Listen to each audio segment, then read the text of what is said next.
So today's thesis statement is, I don't know, how can should the bullied bully the bullies in a certain sense? I mean, if everybody can just, I always find it interesting that it's against the bullies. And when all you have to do is just build the resiliency of those that are getting bullied, right? You always can get made fun of for pretty much anything, right? Because it could be just something insane. And if you let it bother you, then there you go. They won. And I remember learning English for whatever reason. I don't know why I think this is 4th or 5th grade, but instead, some people in American culture, they say, right? Like, that's the stammering part of it. But for me, for whatever reason, my stammering was with EM versus whatever the fuck it is. And it has to do probably with accents and embouchure and all that stuff. But, kids are fucking shitty human beings. And absolutely, it bothered me. It bothered me enough that it was perpetuated enough that I remember clearly to this day. And it's not that I haven't done my fair share. I mean, like, I made amends and I put it out there, and I've tried to, overall be a better person. But if there's a resiliency that you can, if it's possible, if somehow it was apparent to me where I'm going like, all right, so you're making fun of me for that. So that's the kind of person that you are, right? That's the kind of person you are. Is you got to go out of your way to fuck with my goddamn values, to fuck with my world at the age of who the fuck knows? Like what did I do to you that prompted this bullshit? I wish you could say that at a young age. Like nowadays, I'm like, it just doesn't affect me. Somebody can say anything to me, almost anything, almost. You call me you call me a liar, that'll fuck with me, but like in a different way.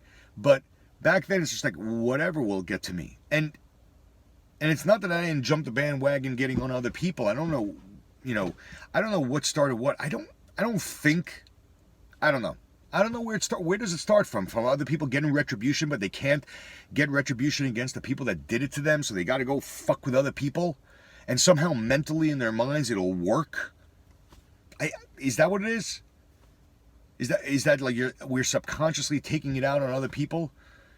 And if you're a person that thinks, oh, I've never bullied, if you've patronized, if you've made fun of, if you've even shit talked, I mean, like, to someone where they knew it, and it's just that kind of a thing. I mean, where's the line drawn? Are we just talking about physical violence? Everybody always says, hey, do anything you want and, just don't hurt anybody. All right. Perfect. Don't hurt anybody.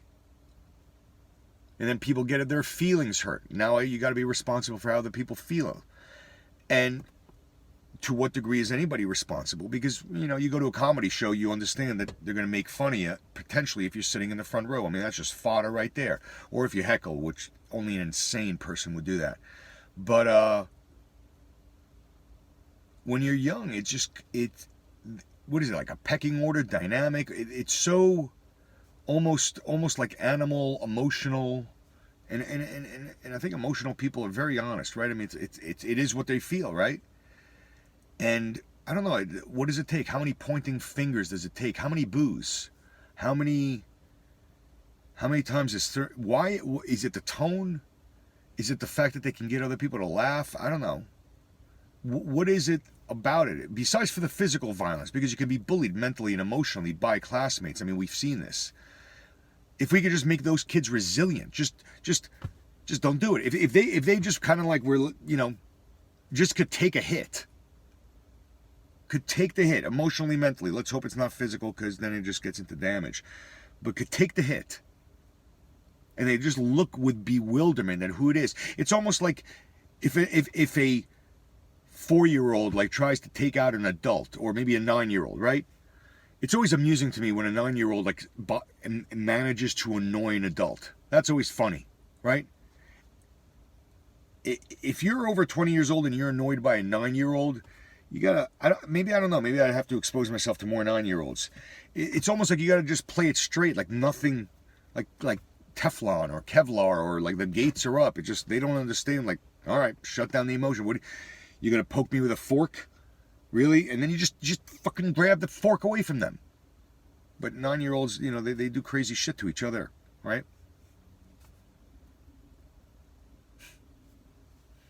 I mean, I guess, you know, the bullies bully because of some psychological bullshit on their level. Nobody's talking about that. And if we can just make the people being bullied just more resilient. Just I don't know. Just bully the bullied back. I'm not saying bully others. Like, don't displace it. Don't repeat the cycle. Just, there it is. Go up against it. Wouldn't that be the only option? Right? I think. I don't know. Can we have training programs? That's always good. Send your kid to martial arts. Send your kid to come train in jiu-jitsu. Some kind of grappling force. Just start them young. And they just will have that air about them. Don't fuck with me. Because the only bullies that bully are the ones that they think they can fuck with. If they didn't think they can fuck with them, they're going to go after the easy prey. They're not going to go after, you know, complicated. You give them a hard time, they're not going to want to fuck with you. They're going to fuck with somebody else who's an easier time. I mean, isn't that always the bully? That's the way it always kind of unrolls. Whether it's cognitive or pathological, isn't that with that the process? So all you got to do is just go fuck yourself. You know, from like a point of that, from a point of fuck you. But like from a 9-year-old without really saying the fuck you. Anyway. To that end, may everybody have a joyous Independence Day. Thanks for listening.